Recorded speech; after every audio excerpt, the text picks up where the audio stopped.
Hello everyone, आज के इस वीडियो में हम लोग बात करेंगे BSc in dialysis technology. Dialysis क्या होता है, इससे रिलेटेड कौन कौन से कॉलेजेस हैं और इस कोर्स को करने के लिए एलिजिबिलिटी क्या है, इस कोर्स को करने के बाद क्या हम आगे हायर स्टडीज कर सकते हैं, जॉब एरिया क्या होता है और टॉप कॉलेजेस कौन कौन से हैं और बायोलॉजी मैंडेटरी है या नहीं, और बहुत सारी चीजें। तो चलिए स्टार्ट करते हैं। सबसे पहले हम बात करते हैं डायलिसिस क्या है। जितने भी हमारे बायोलॉजी सब्सक्राइबर्स हैं उनको पता होगा एक्चुअली डायलिसिस होता क्या है। It is actually the artificial process of eliminating unwanted solutes, or we can say unwanted solutes or waste and unwanted water or excess water from the blood। हम अगर easy language में बात करें, जब भी हमने सुना होगा एक्चुअली किसी की किडनी काम नहीं कर रही है तो उसको डायलिसिस पे रखा गया है। तो इस कोर्स को करने के बाद हम एक डायलिसिस पूरे प्रोसेस को हम देखते हैं।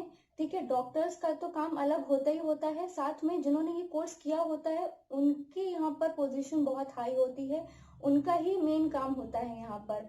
जैसे मैंने आपको अदर वीडियोस में बताया है, डिप्लोमा इन एक्सरे टेक्नोलॉजी, हर एक चीज के एक वहां पर एक इंसान बैठा होता है उस काम को करने के लिए, एक स्पेशलिस्ट बैठा होता है। तो इसी तरीके से ये कोर्स भी है। तो आपको इतना समझ में आ गया होगा कि डिप्लोमा इन दैट ये डायलिसिस होता क्या है।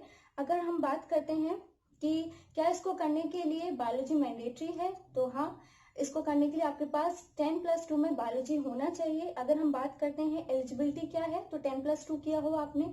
और हाँ, अगर आप ग्रेजुएटेड हैं तो भी आप इस कोर्स को कर सकते हैं। अगर आपको ये कोर्स नहीं करना है तो आप डिप्लोमा भी ले सकते हैं इस कोर्स से, बट मैं आपको सजेस्ट करूंगी कि आप डिग्री कोर्स ही लें। डिप्लोमा की इतनी वैल्यू नहीं होती है, भले ही वो प्रैक्टिकल ज्यादा सिखाया जाता हो, लेकिन उतनी वैल्यू नहीं होती है इंडिया जैसी जगह में।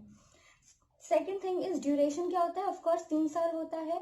फिर नेक्स्ट क्वेश्चन जो लोगों के दिमाग में आता है कि क्या इसे करने के बाद हम एमएससी या एमफिल वगैरह कर सकते हैं, तो हाँ, हम एमएससी एमफिल वगैरह भी इसे करने के बाद हम कर सकते हैं। अगर हम बात करें जॉब पोजीशन की, तो हम इसे करने के बाद डायलिसिस थेरेपिस्ट बन सकते हैं, dialysis technician, medical lab assistant, clinical coordinator, nephrologist, ये सारी चीजें इसके जॉब पोजीशन में आती हैं। अगर हम इसके जॉब एरिया की बात करते हैं तो इसे करने के बाद हम गवर्नमेंट एंड प्राइवेट हॉस्पिटल में हम काम कर सकते हैं।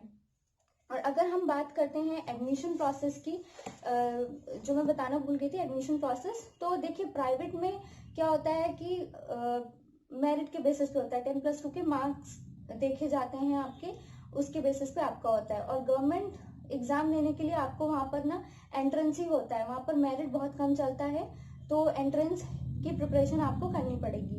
तो अगर हम कुछ कॉलेजेस के नाम बताते हैं, जैसे जिपमर पुडुचेरी हो गया, और निम्स हो गया, Parul university, Awadh institute of medical technologies and hospital Lucknow में है, और ऐसे बहुत सारे प्राइवेट कॉलेजेस हैं। क्या होता है कि प्राइवेट कॉलेज में आपने एडमिशन लिया, तो जैसे कई ऐसे प्राइवेट कॉलेजेस होते हैं जिनका खुद का हॉस्पिटल होता है, तो वहां पर भी वो स्टूडेंट्स को, अपने ही स्टूडेंट्स को प्लेसमेंट दे देते हैं। तो आप चाहें तो ऐसे कॉलेजेस भी आप सर्च कर सकते हैं, जैसे मणिपाल यूनिवर्सिटी है।